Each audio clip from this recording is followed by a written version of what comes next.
Shalom, shalom, Israel. First and foremost, I want to give all honor, glory, and praises to YAHAWAH, YAHAWASHI, wcguerkiejejkhkvukefhiuvgyjgukerihu. Double honors to the elders and apostles of Great Millstone, and shalom to mighty Akim and Aquath out there who are diligently waiting to be delivered from eternal captivity. And today's topic is going to be entitled Defending Wickedness. Okay, so now the initial inspiration to this video was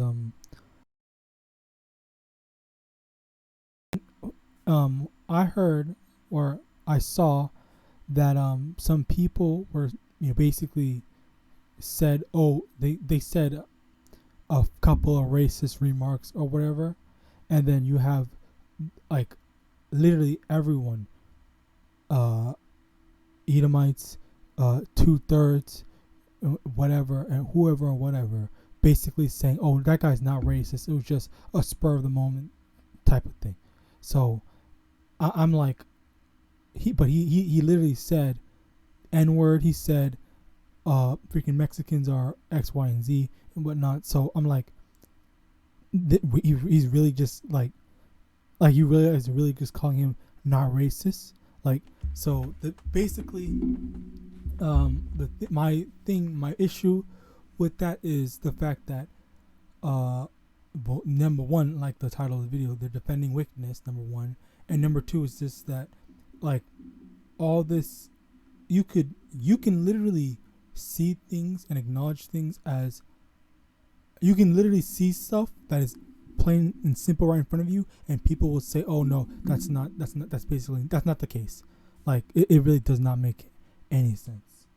Okay, so I'm gonna let this video play because these are also complementary to the topic. Okay, so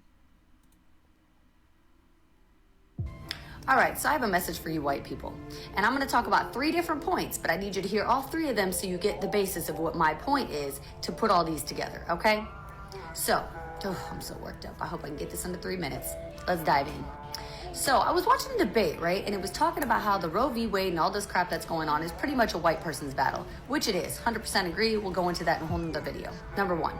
The second debate is Black Lives Matter versus All Lives Matter. Well, all lives can't matter if Black lives don't matter. That's number 2, okay?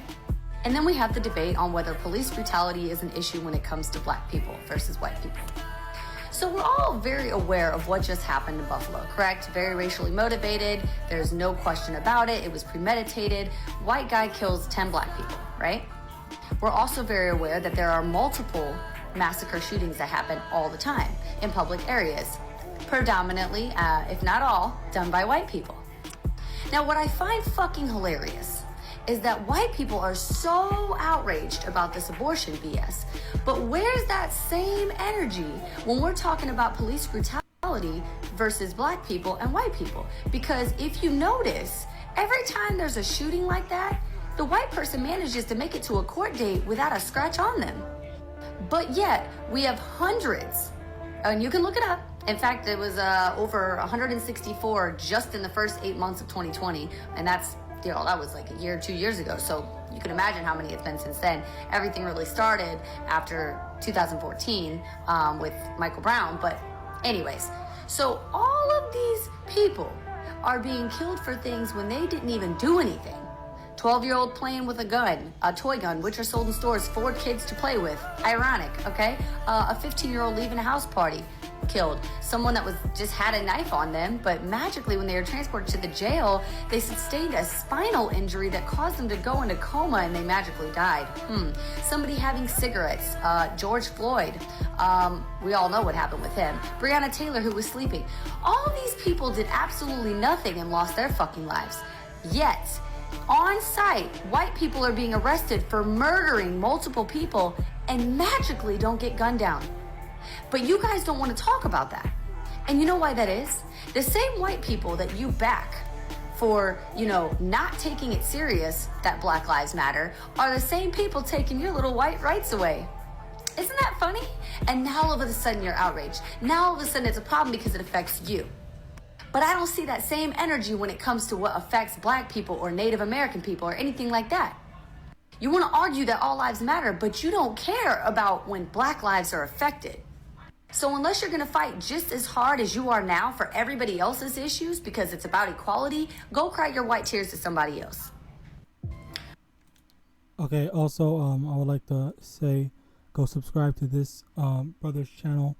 Very edifying lesson in the sense of the topic that he spoke on, which is a kingdom divided against itself cannot stand.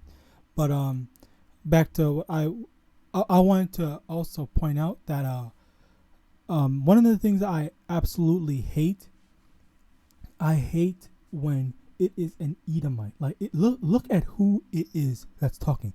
Blonde hair and literal blonde hair, blue eyes, Edomite.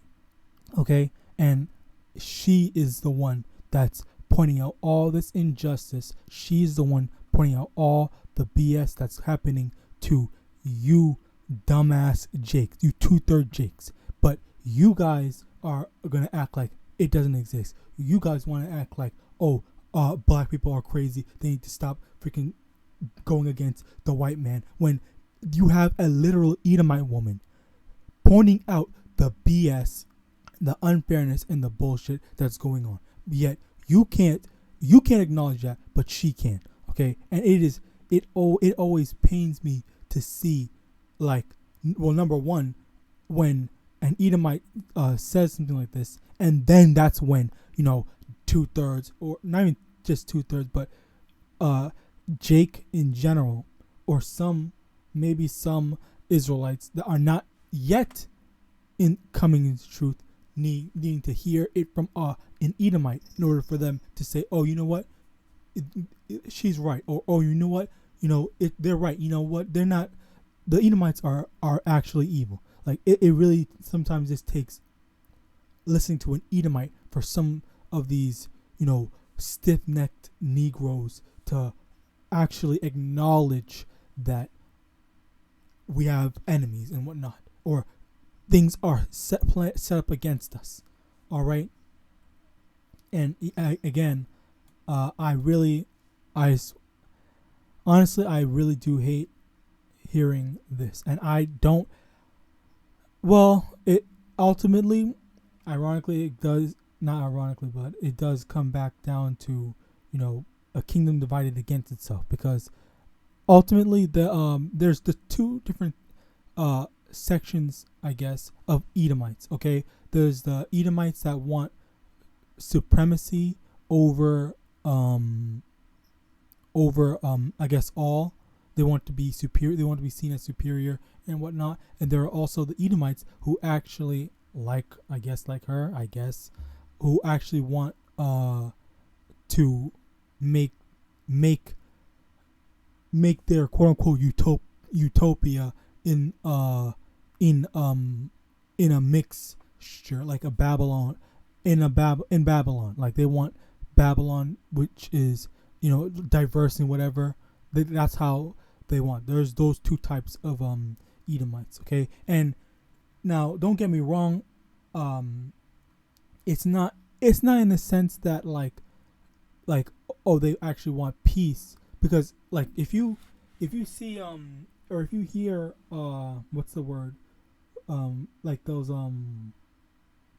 Congress or whatever debates and whatnot, they have the Democrats and the Republicans, and they have those white leaning policies as well as the inclusive leaning policies, and that's basically what it is. It's not for it. There's a spectrum of that whole of those mindsets in Edomites, but very clearly we can see that at the end of the day there are those two spectrums for them. All right, yeah, which is why you have people like her who are actually willing to speak out and speak up for the injustice of so-called black people which also she also said Native Americans. Okay, which it's a good thing that she acknowledges that, but ultimately, yeah, it's that is the whole spectrum. Okay.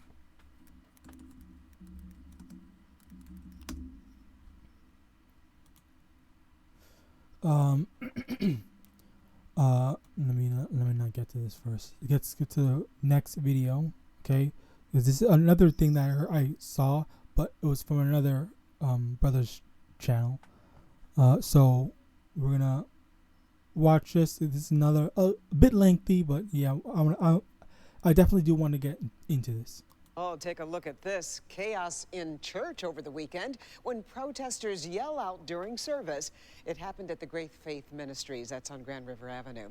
And that is where Jason Colthorpe is tonight. And Jason, why this church? Not after Donald Trump.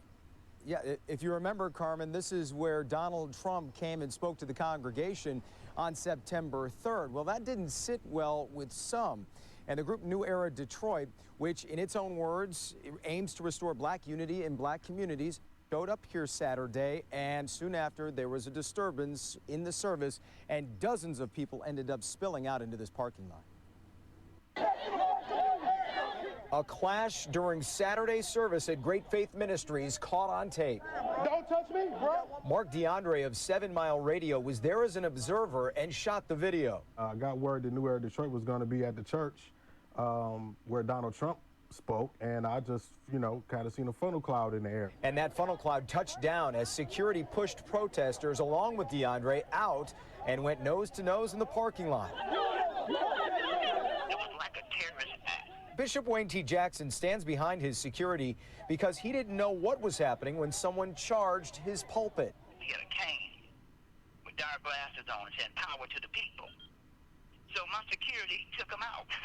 Took him out and let him know that you're not going to come in God's house, sacred place. There was nothing violent going on the inside. As the people said, the chant happened, and then all the New Era Detroit rushed to the front and went up to the aisle. It was not enough time for all of that to happen. Bishop Jackson says the church has gotten hate mail and threats since Donald Trump visited. He also isn't very fond of New Era Detroit. Just look at the track record. They're drug addicts, the drug pushers, all that other stuff. These guys just trying to bully people, and they're trying to make it seem that they're doing it because they're concerned with the community. All power to the people. If they don't like Donald Trump, that's their problem. DeAndre actually kind of classified this whole thing, characterized it as a misunderstanding. The bishop clearly thinks of it a different way. Okay, you know what? Salakia, I messed up. This is the wrong video, but damn it. That's unfortunate. I actually got the wrong video. Damn it. What's it called? I need to find that video. Salakia, bear with me a moment, please.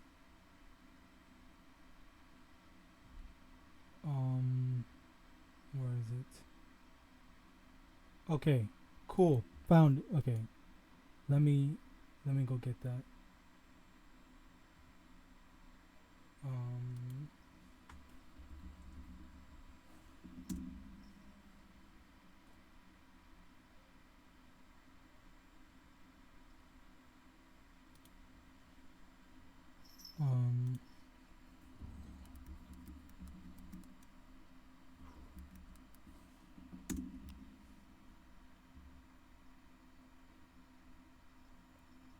There is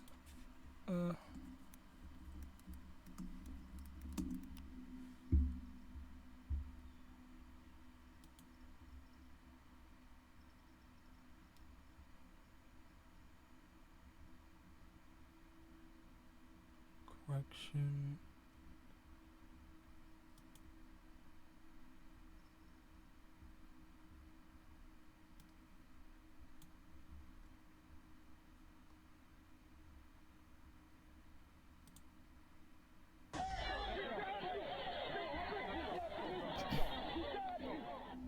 Well, there's no peace in this house of worship. New Era Detroit. Okay, yeah, this is it. So from the tithingconspiracy.com, this is a video on the how the pastor in the church just gets rich, and then his community, the churchgoers, are all broke. It's a protest that turns into a brawl. That video right there has since gone viral. Now, this is the same church that recently hosted Republican presidential nominee Donald Trump. Oh wow! So Donald Trump. But so it does. It's connected. It all connects. That's two instances already. this protest is about more than just politics. Fox News' Randy Wimley live now with the exclusive story. Randy.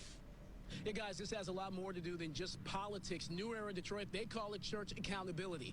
Taking congregations to task for not serving the community in their estimation as those churches should. They say something doesn't add up when a pastor makes a lot of money, drives a luxury car, and yet the people who live near his church are in poverty. All right, so because I don't want to go through the whole thing, I already used too much video footage. I want to bring more talk more about it. So yeah, how is it that this guy has a luxury car and yet the people in his community are poor, broke, and they're still shelling out the little money that they have to fund his ass for him to not do anything with it? Like, and don't get me wrong, there are some churches that are actually good, but those are the minority, as well as those are the those small churches. It's always the smaller churches primarily keyword primarily, that are actually going out and helping, while the rich churches, or the churches that actually have money, they don't do anything. They just had the pastor just pockets the money and whatnot, as they always do.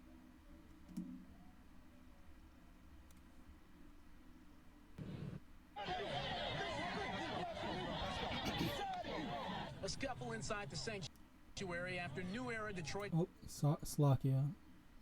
Let me close this.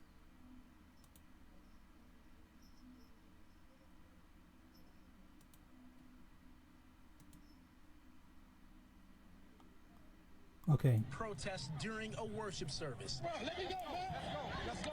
Zeke, the leader of the group, offered no apologies for the dust-up at Great Faith Ministry Saturday, only the reasoning behind it. This situation is bigger than just Wayne T. Jackson. This is about black churches and black pastors who live a lavish life on behalf of the people, and they're not giving back to their community. Okay, now, right quick, I want to make mention of something, because Slovakia. Again, I made a video about this before, and it is media witchcraft, okay? They're trying to push the viewer or the watcher, whatever, in order to think one way. They want you to think one way. They're trying to at the same time show themselves as neutral, impartial, just stating the facts, but when in actuality that there's that sneakiness to it, okay? So I'm going to show you where exactly he does that, all right? Zeke, the leader of the group, offered no apologies for the dust-up at Great Faith Ministry. So he said, Zeke, the leader, offers no apology, okay? As if he needs to apologize for what he did. He's trying to protest the injustice that's going on. And even they met this guy, or from it or whatever, he mentioned what the pastor was doing. They call it church accountability, taking congregations to task for not serving the community in their estimation as those churches should. And they say something doesn't add up when a pastor makes a lot of money, drives a luxury car, and yet the people who live near his church are in poverty. So exactly, they mentioned that, okay? They said, oh, the pastor is rich, but the people around that go to the church are poor. That doesn't add up. He mentioned that, yes, but then he goes over here when you got someone that's, complaining about it and bring that up, or trying to resolve the conflict of the poverty in that community. When he does something about it, then he's trying to vilify him by saying, oh, he's not apologizing because what he did, it was wrong. When listen, Slakia, I believe he said in later down the line in the video that he tried to contact him and talk to him when but it's not working, and he's still just taking, the pastor obviously is still just taking the money, and he's still asking for what, thousands of dollars or whatever from the people, and he's still using it on himself. He's not helping the community. The community is trash. Okay, and I heard, I guess people said that Detroit is literal garbage as a place. Back to their community. He's referring to Bishop Wayne T. Jackson, the wealthy pastor that welcomed Donald Trump, drives a Rolls Royce, and lives in a mansion. Zeke was there for... I mean, like, he lives in a mansion, fancy car, broke community members, and he's still asking, give me $1,000 right now. You have to do it. If you can't do it, give me $300. If you can't do it, like... For the offering Saturday. When they started the offering at $1,000, and then they said if you don't got $1,000, then do $300.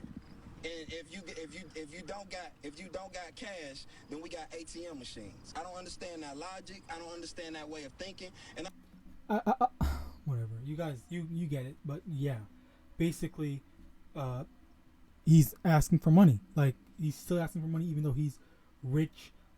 Freaking. It just... I don't understand that to be what religion is. New Era Detroit says the neighborhood surrounding... And, Slakia, that is what religion is, okay? And religion is basically like that whole, that belief system, let's get the definition out instead. Religion.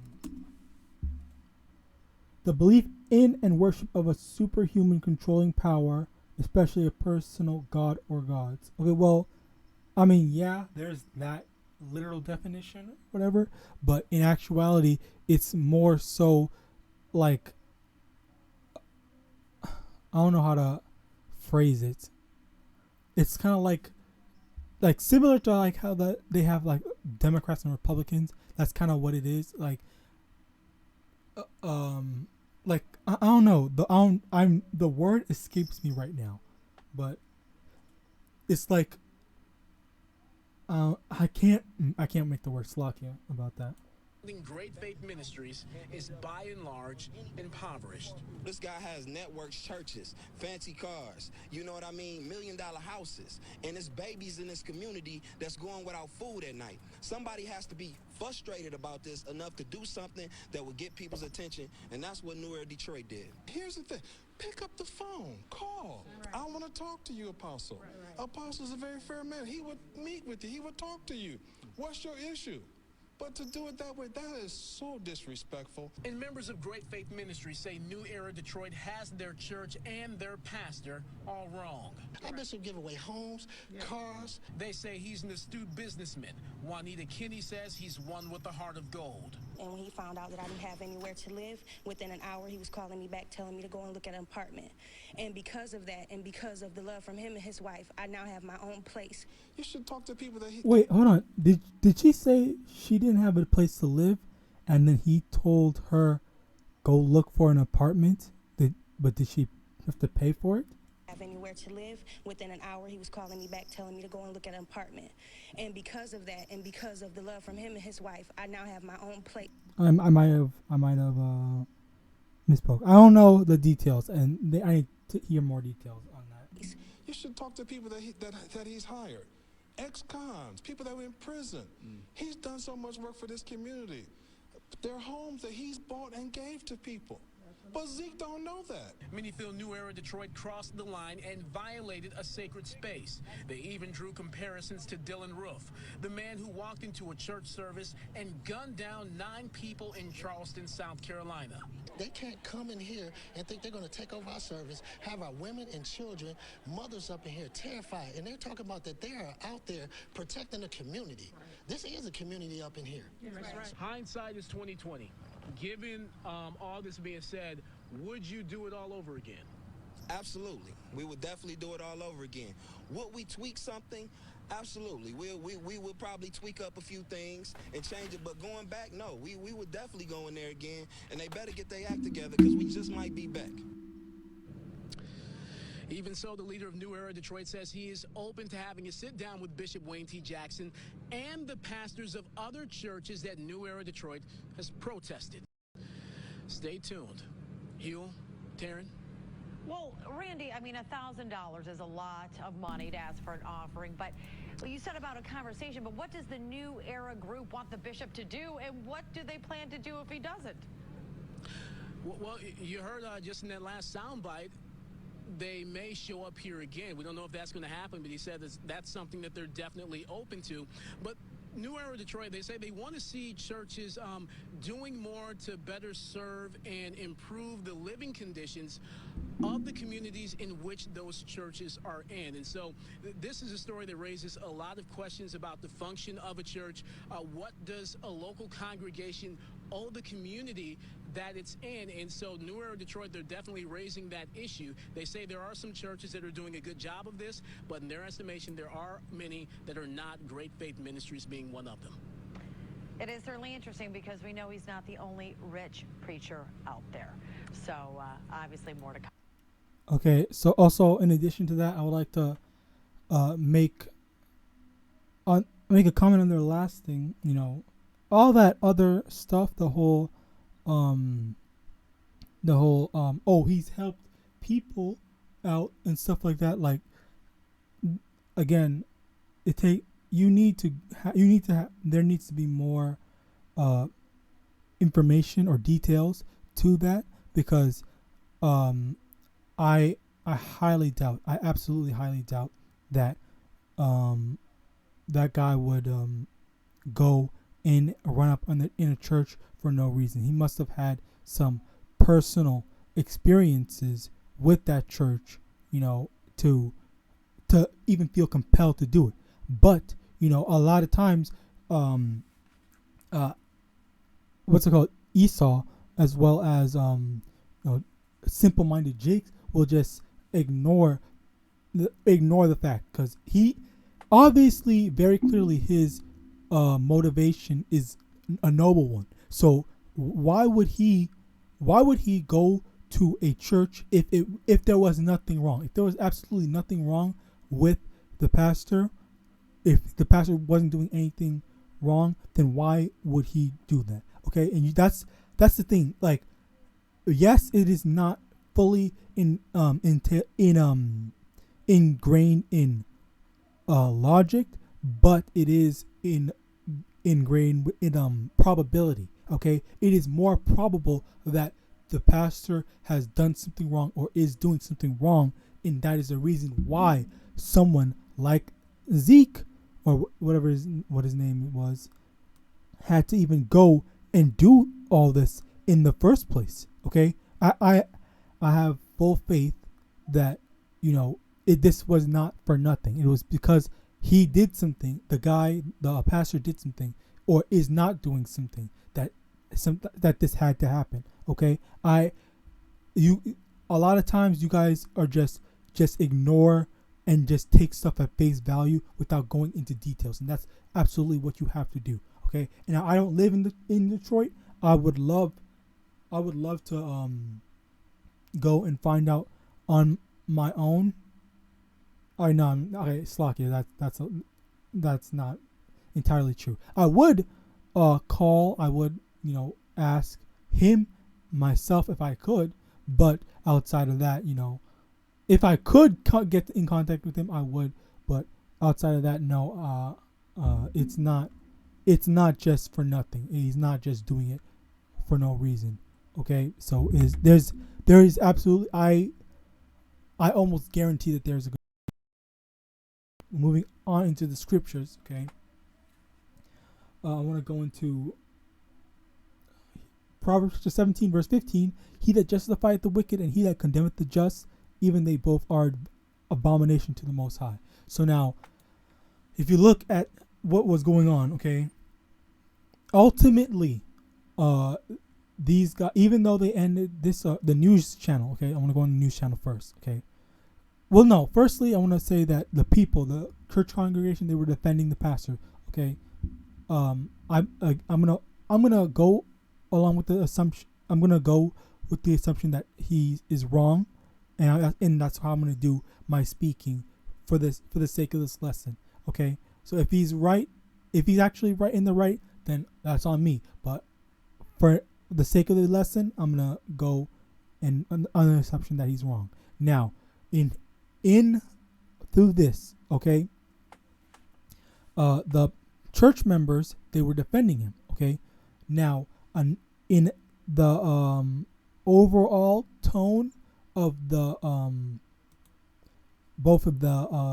not both of them, but all the news channel was to demonize the actual Israelite that was complaining, or the Jake that was complaining about the church. Okay, the reason why, okay, is because number one, they wanted to make sure to say that, oh, him running up in the church was wrong. Number one, oh, and he's a threat because he's gonna go back again and whatnot. And it's more so saying, it's the main focus.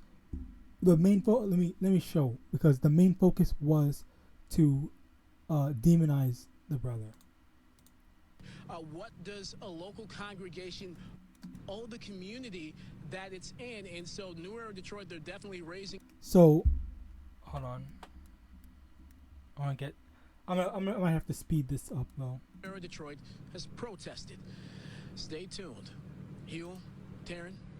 Well, Randy, I mean, $1,000 is a lot of money to ask for an offering, but you said about a conversation, but what does the New Era group want the bishop to do, and what? All right, right there, perfect. Okay, so now she said, she presented, okay, the pastor is asking for a lot of money, but okay, so now one of the things I heard is when someone is apologizing to you, okay, they say, I'm sorry, but, and then there comes a whole justification for their action. Okay, so whenever someone says X, but, you can just ignore everything that they said before but. Okay, so what they really mean is everything after but before, Slucky, this just sounds weird. But before that, they don't care. They don't really mean that. Okay, so like this Shedamite said, yeah, the pastor is asking for a lot of money, but, okay, meaning that in all that she really wants to say is, Do they plan to? Oh, Randy, I mean, $1,000 is a lot of money to ask for an offering, but you said about a conversation, but what does the New Era group want the bishop to do, and what is basically like, what does he want to, Slakia, what does he want, what does the guy want the bishop to do? What does he want happening? All this stuff like that, explicitly, blah blah blah. Like that is the true perspective. That's the true viewpoint that the news people are taking. They're taking the fact that he has unrealistic expectations. He shouldn't even be complaining in the first place. Then that's the reality of it. This is the media witchcraft, because anyone watching, okay, or not anyone, but so if you're not, aware of this type of manipulative, not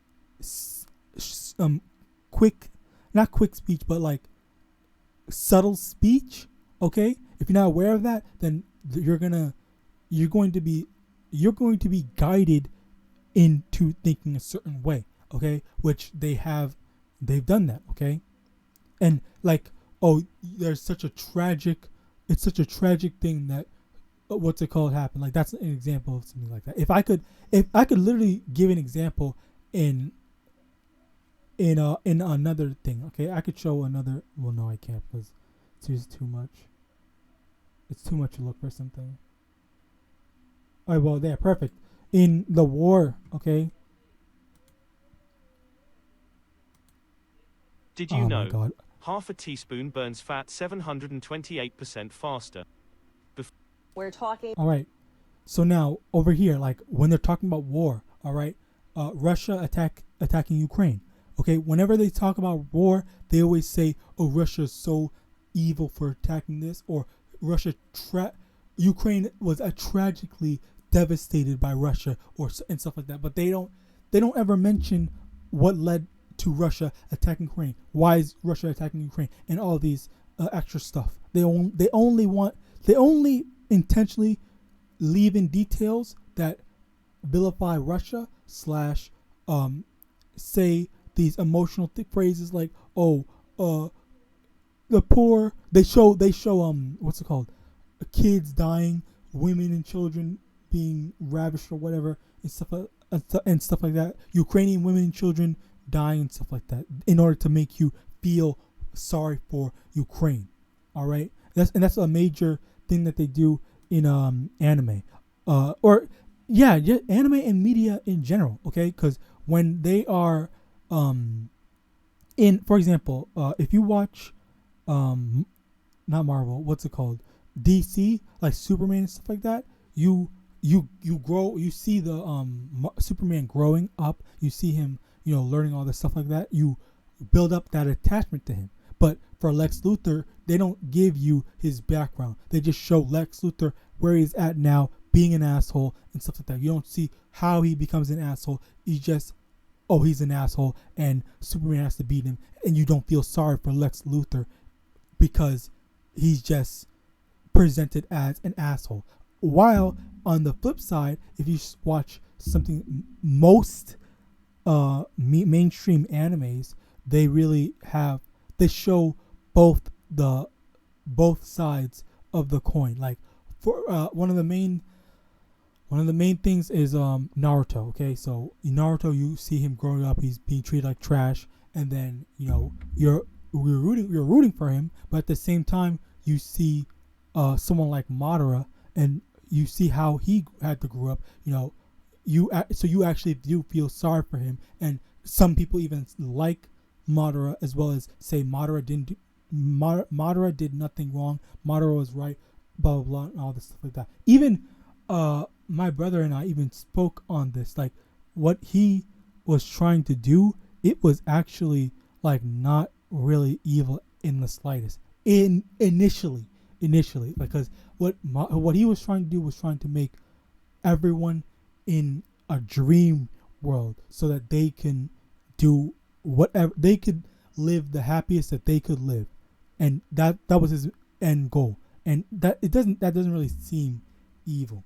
All right, it didn't really seem evil. It looked pretty merciful and kind, because he had lived through the pain of what the world has to offer, so he just wants to take that away from the whole world by making everyone live in a dream where they will never be sad. Obviously there was a flaw with that, but that's not what we're not gonna go into that. So yeah, they like I was saying, Slocky, about that whole tangent, but they're trying to divert the blame onto Zeke, who came into the church.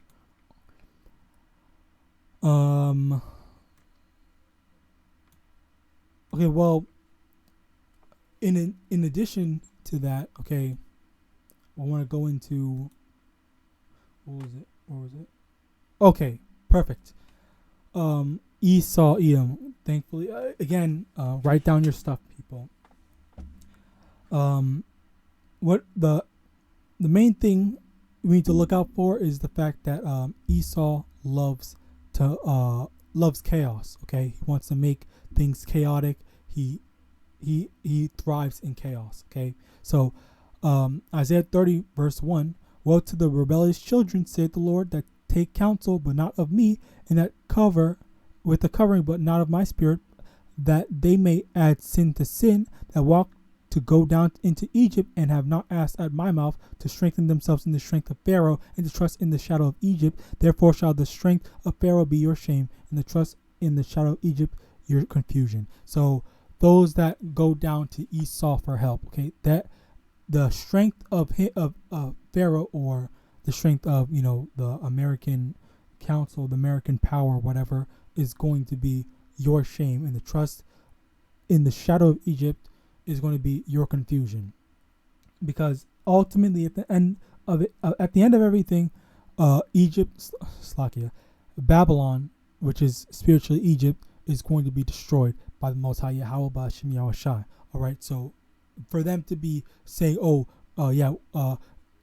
Esau got me, and stuff like that, or trusting and saying, oh, we gotta go and listen to the government's going to protect us and whatnot. That's how you're gonna be destroyed. All right, because you're trusting in the Most High's enemy. All right, you're trusting in someone that the Most High already plans on destroying. And if he's going to destroy them, what makes you think you're going to be protected? Okay.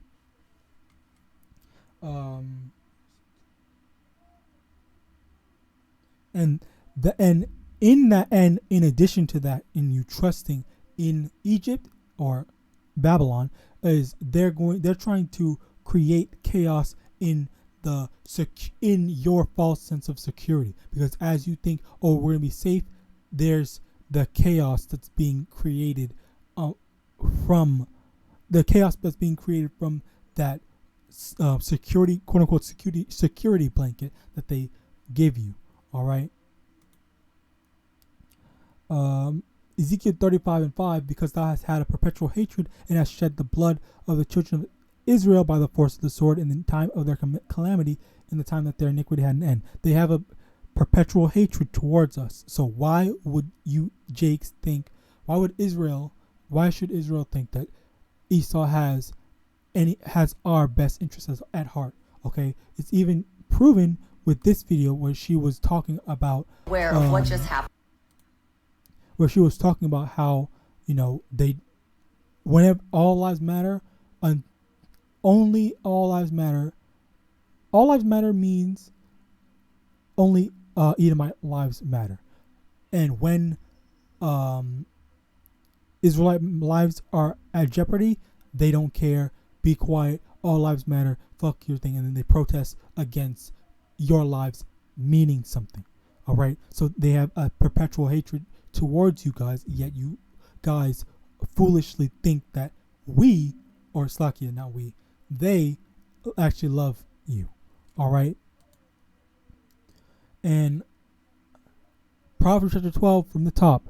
Whoso loveth instruction loveth knowledge, but he that hateth reproof is brutish. Okay. So when we are trying to let you know, we're trying to show you step by step, break it down to you that, hey, this is wrong. Okay. They do not care about you. All right. Then that's when you have a problem with it. Okay. You guys, the Jakes, the 2/3 hate reproof. Okay. And they're brutish. Okay. They hate reproof. They hate, being instructed that, okay, this is what's going to save you. This is what's going to preserve your life. This is what's going to help you. This is what's better for you. This is what's best for you. Okay. You need to do this. Okay. But when anyone tells you, okay, when you tell them that, they get rebellious, they go crazy, and then they just freaking say, oh no, blah blah, you're wrong, you're full of hate and all this stuff like that. When we are the one that actually love you, we're trying. Those that, if you love someone, okay, let me get this correct.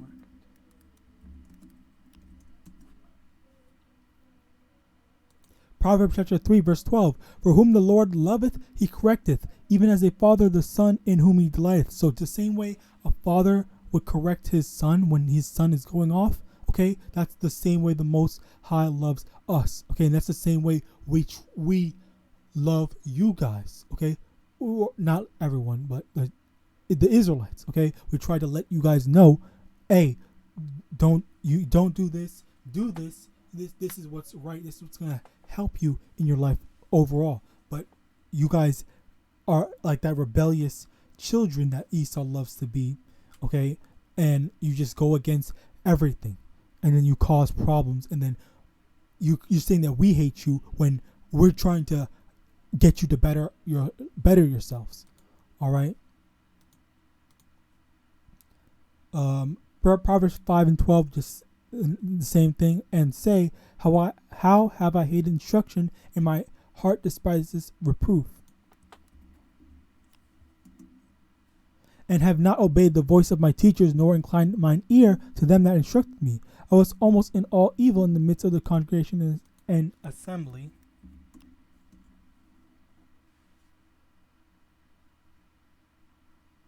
Oh, wow. That's in John as well, I believe. John or Mark. Well, no, well, Slacky about this. The main thing is that they hate reproof. Okay, so, Psalm, another precept, Psalm chapter 50.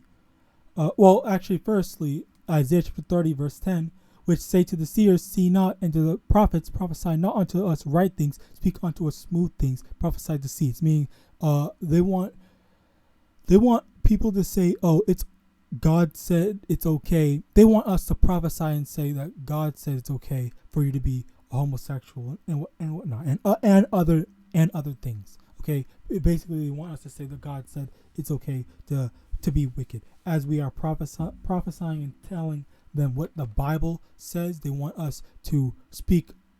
They want those same people to stop speaking out of the Bible and speak out of their own words and say it's okay to do all these lists of bad things.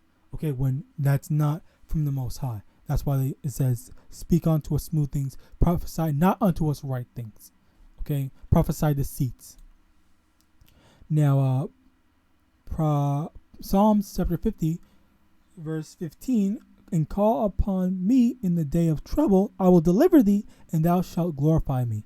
But unto the wicked, Yahweh said, what hast thou to do to declare my statutes, or that thou shouldest take my covenant in thy mouth? So now again, for those that are doing what they're supposed to do, they repented and whatnot, call on the name of the Most High, and He will deliver you.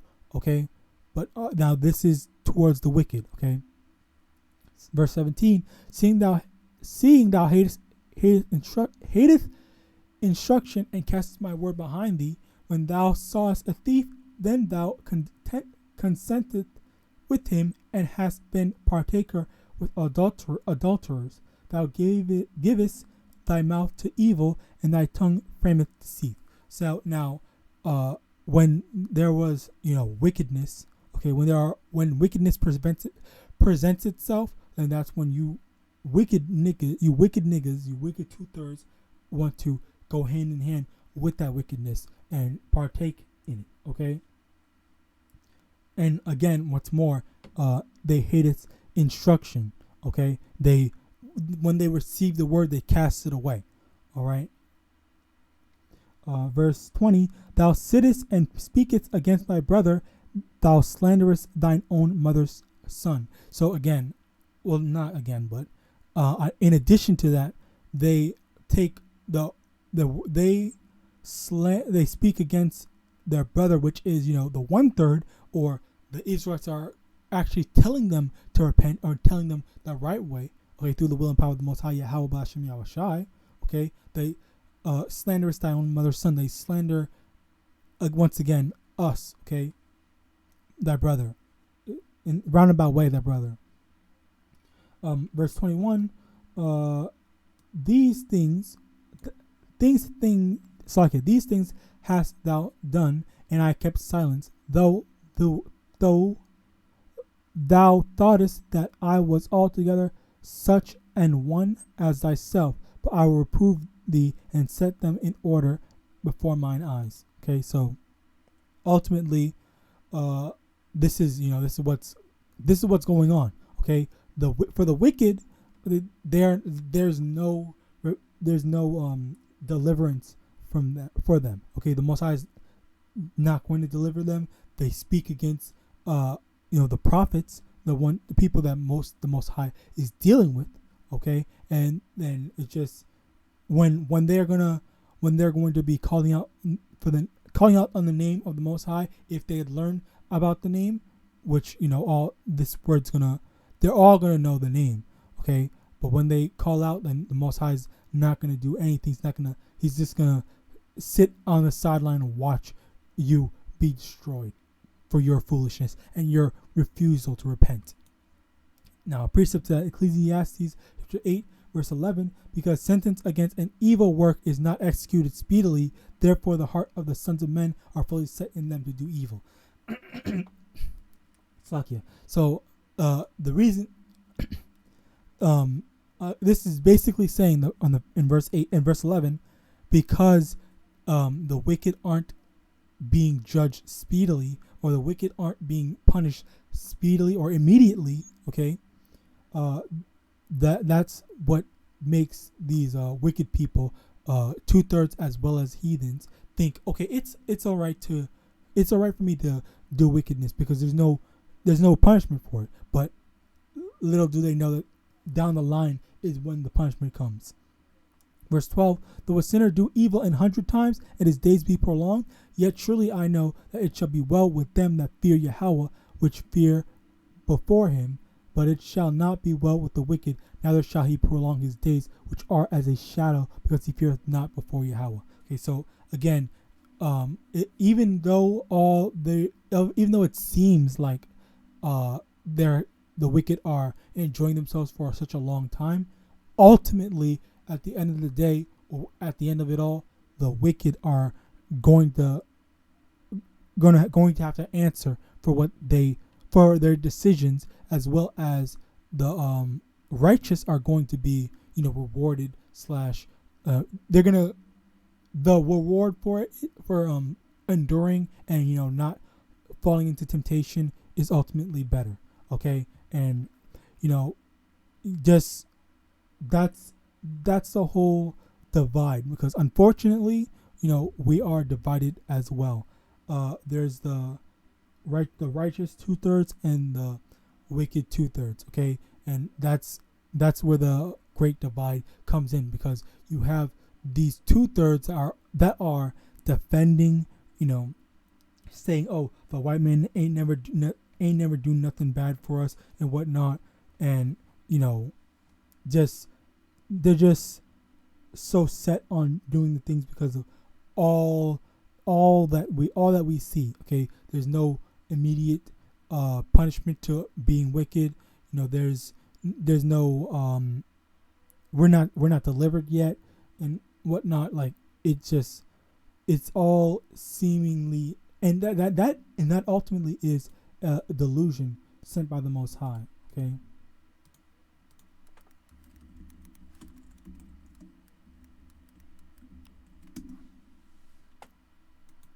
Second Thessalonians chapter 2 verse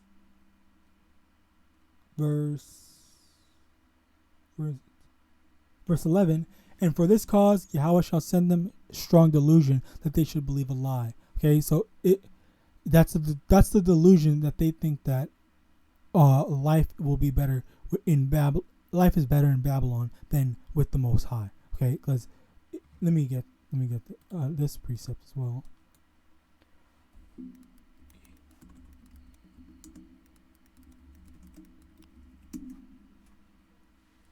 2 Corinthians chapter 4, verse 17, for our light affliction, which is but for a moment, worketh for us a far more exceeding and eternal weight of glory. So the reward for being righteous 1/3 is far better. And while it's not saying that what we're going through is light, it's comparing it. It's making a comparison by saying that if you compare the pain that we're going through now, well, you may be being tortured or whatever. That is light compared to the eternal, far more exceeding and eternal weight in glory that we have for, following after the Most High, YAHAWASHI. All right, the rewards, the glory in that is going to be better in the kingdom than it will ever be for you if you were rich and living your life up in Babylon. Okay, that's the main takeaway you need to understand from this. All right, so in conclusion, don't follow after these wicked Babylonians. Don't let these you do your best to do your part. Okay, whatever that may be.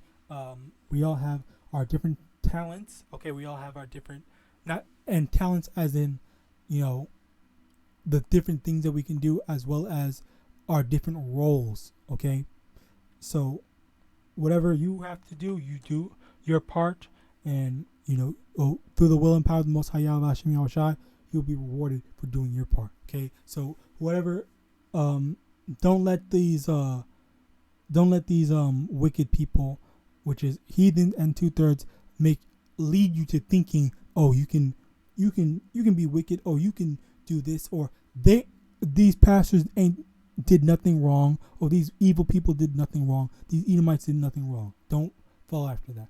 And with that, I want to give all honor, glory, and praises to the Most High YAHAWAH, BAHASHIM YAHAWASHI, BAHASHIM wcguerkiejejkhkvukefhiuvgyjgukerihu. Double honors to the elders and apostles of Great Millstone. And with that, I want to say Shalom.